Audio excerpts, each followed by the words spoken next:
Hello, my name is Ronald, and today I will be talking to you about a book I read titled 21st Century Capitalism, which was written by Robert Heilbroner. Robert Heilbroner believes that we as a society need to go above and beyond to analyze capitalism and other choices such as socialism and predict the future in this 21st century economy while we still act as capitalists, yet looking past the capitalistic boundaries. Hilbroner opens the book with an example of a non-capitalistic society of Kang, who are also referred to as the Bush people of the Kalahari Desert in South Africa. He explains that in their society, when a person goes to hunt for food, when they bring back the animal, the whole group of individuals will eat the same amount, no more than the hunter and no less. Even though there is an agreement that the hunter deserves to have a bit more if he wishes, but in most cases the hunter will split the killings evenly. In this particular example, Heilbroner says that there is no need for economic society, as in, for instance, money, which is a large part of an economic society, and that today's society should strive to be similar and not place economics purely on money. Now, this seems a little bit absurd, as all of the developed countries in the world today do use money as a means of exchange, and it is a big factor in economics. So it is really hard to relate to the example which he provides about the society of the Kang people. The fair point that he does make, though, and that I did agree with, was the fact that we as a society should be using guidance and tradition of elders in order to thrive in a capitalistic economy. Because whatever has been going on was working until we decided to veer off certain paths and do our own thing in capitalism. Even though he did mention that the topic does overlap certain aspects of socialism, which he likes. Now, to move away from this example of the Kang people, I would like to point out a few bold statements which Heilbroner made that I did not agree with. First of all, he said that command is the indispensable means of purposefully changing the ways and means of production and distribution. I do not agree with this statement for the main reason that I believe that command is a form of power and not a form of progression, which therefore means that there doesn't have to be command present in order to purposefully change the means of production. Next, he says that wealth is not an object of virtue. Even though I fractionally agree with his point, I also believe that by having wealth, you can produce virtue and do good things in the capitalistic community, such as give back to the people of the community. Of course, not everyone who is wealthy will do this, but it could very well be an object of virtue.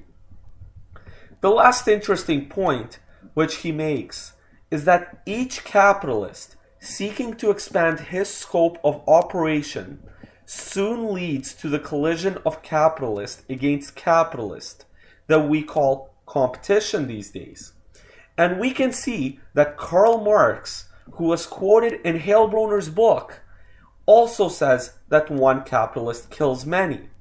Now, over time, this is a fact which Marx and Heilbroner are stating, but they are saying that this is not an efficient or good means of moving forward in society.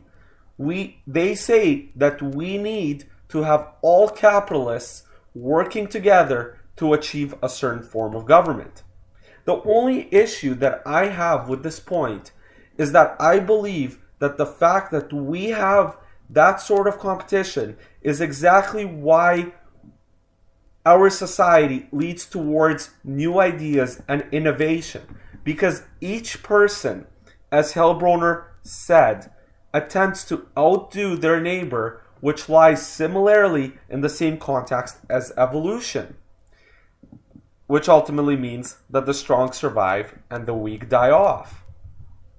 What we can gather from this book, and from many other materials, is that there are two forms of explanations for the evolution of capitalism.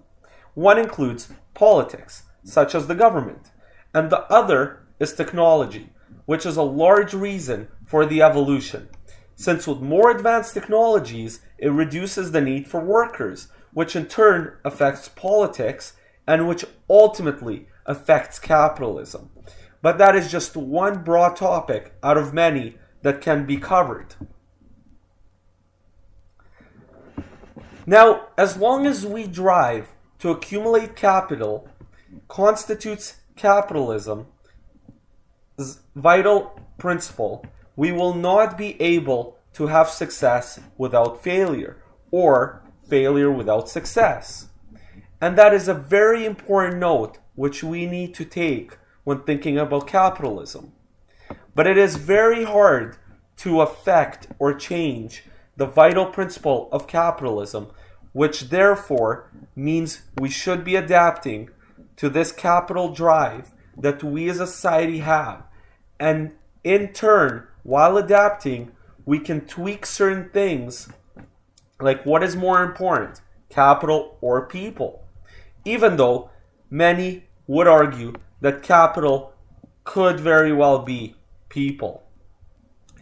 Hellbronner generally believes that it is better when the system as a whole functions together, when it is least constrained by the government.